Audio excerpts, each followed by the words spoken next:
Yo, what's up? It's me, Bam Bam again. It's me, Bam Bam again. Ang bago kong trivia sa inyo is mga tunay na kulay ng mga ugali ng mga babae. Kasi nga may mga napapanood ako sabi, ang mga caption ng mga pamagat din at sa mga sinasabi nila. Traits, mga trato daw ng mga babae para malaman mo kung di ka gusto. Sa akin lang ang masabi ko dyan. Ang mga babae talaga wala talagang pakialam sa atin ng mga yan. Siyempre, bilang lalaki, tang ina nyo kay mga pangit kayo. Huwag kayong huwag nyo kakampi ng mga putang ina ng mga yan. Hindi tayo mahal ng mga yan. Kung sinong mga babae nagmamahal sa atin, for example sa akin, nanay natin, tandaan nyo yan, mga nanay nyo. So, kaya tayo minamahal ng mga yan.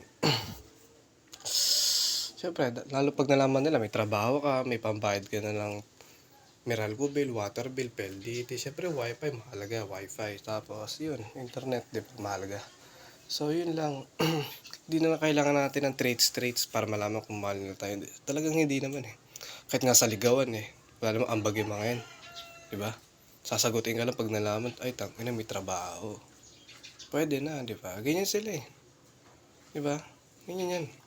Tsaka kahit anong bait mo, bilang lalaki, magharap pa rin ng iba na much better sa'yo. Kasi mabait ka lang.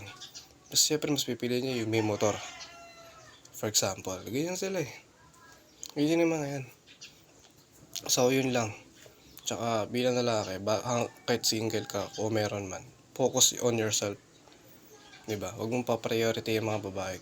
Kaya kayo iniiwan eh. Kasi pina-priority nyo. So, yun lang. Focus lagi sa goals. Tsaka pilitin maging masaya. Yun yung importante sa buhay, maging masaya. Baliwala lahat ng achievement mo sa buhay kung hindi ka masaya. Tandaan nyo yan.